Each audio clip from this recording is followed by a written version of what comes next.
এই মেয়ে, এই এইসব কি করছিস এখানে? হ্যাঁ স্যার কিছু করতেছি না তো, বাবুর খালি দুধ খাইতেছি। চুপ! এইসব অন্য জায়গায় গিয়ে কর, যা।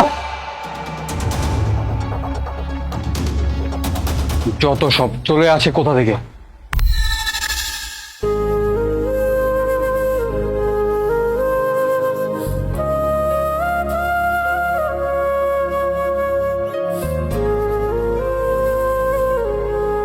এই কি করছিস তুই এসব? এখানে এখানে সব করা যাবে না, যা অন্য জায়গায় যা। ভাইজান আর একটু সময়, আর একটু। তোকে তো আমি বলছি আমার বাসার সামনে এসব করা যাবে না। তুই এক কাজ কর, তুই বাথরুমে গিয়ে সব কাজ কর, যা। ভাইজান আপনি সব কি করতেছেন? আমি আমার বাচ্চারে বাথরুমে গিয়ে খাওন খাওয়াবো? আপনি কি বাথরুমে গিয়ে খাওন খান? কি সব যে কোন? এই তোর সাহস কত বড় বলতো? একে তোমার বাসার সামনে বসে এসব কাজ করছিস, তার উপর তুই আমাকে এই কথা শোনাচ্ছিস না? যা এখান থেকে। আরে কি ব্যাপার, তুই এত চিৎকার চেঁচামেচি করছিস কেন? তো কি করবো মা, ওইদিকে তাকিয়ে দেখো, বাসার সামনে বসে এই মহিলাটা ব্লাউজ উঠিয়ে কি সব কাজ করছে মা, এগুলো কেমন কথা? কি সব করছো? বাচ্চাকে দুধ খাওয়াচ্ছে। তো দুধ খাওয়াবে ভালো কথা, আমার বাসার সামনে কেন? ও তো অন্য জায়গায় গিয়েও কাজটা করতে পারে না? আমি ওকে বললাম বাচ্চাকে দুধ খাওয়াবেন ভালো কথা, বাথরুমে গিয়ে খাওয়ান। ও আমাকে কতগুলো কথা শোনালো। মানুষজন দেখলে কি ভাববে বলো তো? মানুষজন দেখলে কি ভাববে? বাচ্চা তো মায়ের দুধই খায়, তাই না? পৃথিবীর সব বাচ্চারাই মায়ের দুধ খেয়ে বড় হয়। তোমার সমস্যাটা কি মা বলো তো? আমি তোমার আপন নাকি ও তোমার আপন?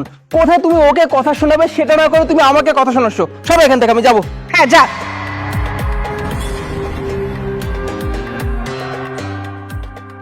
তা তুমি বোধহয় এখানে আশেপাশে থাকো? না খালাম্মা, আমি তো শরীরপুর থাকি, শরীরপুর থেকে আইছি। তা তুমি কোনো কাজে এসেছো? কাজে আহি নাই, কাজ খুঁজতে আইছি। একটা ভালো কাম পাইলেই মানে লাগে যাবো। আচ্ছা আচ্ছা। কি ব্যাপার মা, তুমি এই মেয়েকে ভিতরে কেন ঢুকতে দিয়েছো? ওকে আমি নিয়ে আসছি। এগুলো কোন ধরনের কথা মা বলো তো? একজন অপরিচিত মেয়েকে তুমি কেন আমাদের বাসায় ঢুকতে দিয়েছো? এগুলো কোন ধরনের কথা বলো তো? না না মা, এই জিনিসটা আমার মোটেও পছন্দ হলো না। আরে বাইরে এত গরম, তার মধ্যে ওর কোলে বাচ্চাটা, ওর কি কষ্ট হয় না? তোর কি সমস্যা? দেখ, তোর বুদ্ধি আমাকে দিতে আসিস না, তুই তোর ঘরে যা তো। আমি কোনো কথা বললে তোমার তো ভালো লাগে না। ঠিক আছে, যাচ্ছি। খালাম্মা আমি তাহলে নাহি। আচ্ছা।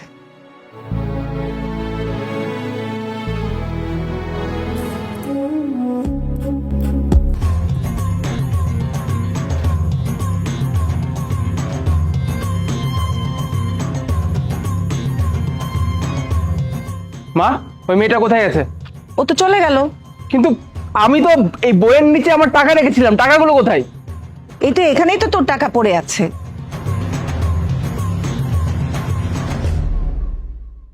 যা ভেবেছিলাম তাই। আমি এখানে 10,000 টাকা রেখেছিলাম মা, এখন দেখছি এখানে 5,000 টাকা। বাকি 5,000 টাকা কই মা বলো? এবার বুঝতে পারছো তো আমি কেন ওই মেয়েকে এখানে ঢুকতে দিতে মানা করেছিলাম?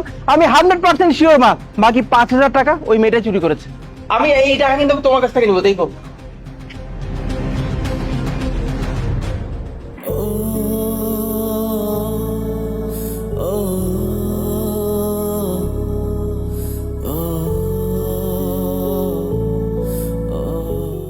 তুই?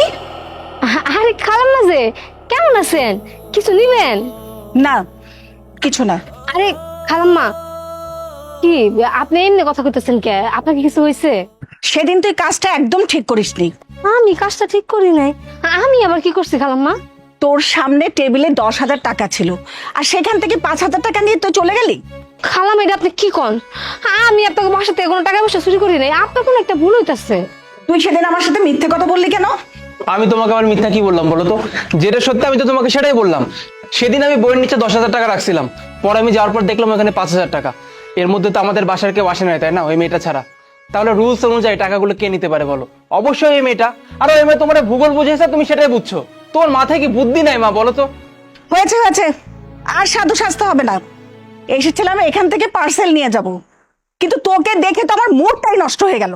খালাম্মা আপনি আমার কথাটা শুনেন। আপনি আমার এত ভালো মনে করে দিন বাসায় লয়ে গেছেন, আমি আপনার বাসা থেকে চুরি করতে পারি? এই যে দেখেন, আমি আমার বাসার মাথায় হাত দিয়ে কইতাছি, আমি আপনার বাসা থেকে কোনো টাকা পয়সা চুরি করি নাই। খালাম্মা বিশ্বাস করেন। তুই কি ভেবেছিস সত্যিটা আমি জানতে পারবো না?